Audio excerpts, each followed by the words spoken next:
aho Mukakarisa Assumpta akorera mu mujyi wa Musanze mu murenge wa Cyuve mu kagari ka Rwebeya muri quartier ya Yaounde.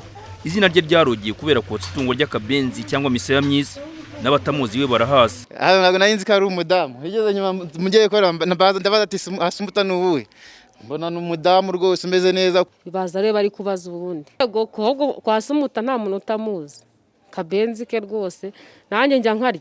Uwo muvyeyi ufite abana batandatu ku myaka y'54 tumusanze we ku cyokezo ari gutunganya ko kaboga kahoze gatinywa na benshi ndetse batatinyaga kukita itungo ryo mu batindi. Ubari kabagashinga iryinyo bamaze kugwira aho bamenyeye ko ari indyohesha birayi koko. Iyo atabonye abamugana benshi ashobora kotsa ibiro 20 aho kimwe kigura amafaranga 2000. Nakazi Mukakarisa Assumpta avuga ko byamugoye kukinjiramo kuko yumvaga ashobora kurebwa nabi mu muryango.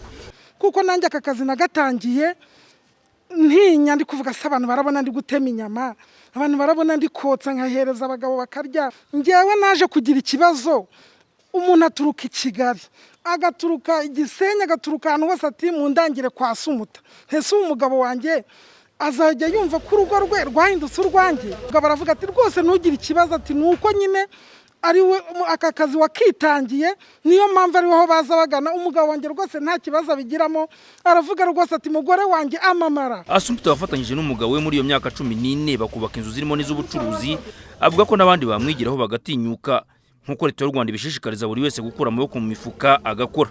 Ngo afite icyerekezo cyo kubaka icyokezo kigezweho agatanga serivisi ku bantu benshi.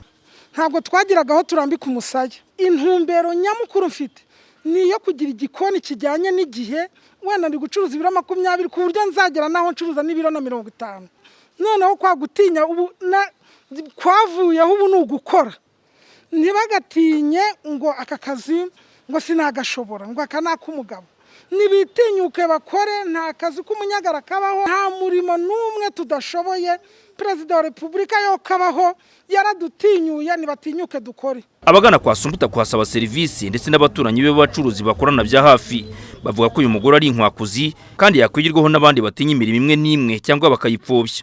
Assumpta ni umudamu witeje imbere kandi watinyutse. Abadamu bose nabashishikariza gutinyuka bakaza bakigira kuri Assumpta, akababwira ati gutinyuka ati mwabigenza gutya. Ngiye nkurikije ukuntu abonye ibintu akora ntago wafa kubishobora utihaye intego. Yiteje imbere, afite inzu, afite abana basa neza bize, nawe ubwo umurebye ubona ko asa neza n'umugore witeje imbere. Namufatiraho nk'icyitegererezo nanjye nk'umwana w'umukobwa sinjye ntinya imirimo, ikintu cyose ngashyiramo courage mu kugikora. Umubyeyi Mukakarisa Assumpta ufite abakozi 4 bahoraho afatanyije n'umugabo we bashoboye kwishyurira abana babo 6 amashuri yisumbuye ku buryo umutageze mu mwaka wa 5. Ikindi kandi nuko ubu yashoye imbaraga no mu buhinzi bw'ibirayi byamuhendaga aho yabiguraga ku kiro ariko bakaba yarabihinze kuri hegitare 3. Tuyishime Jadofis mu karere ka Musanze.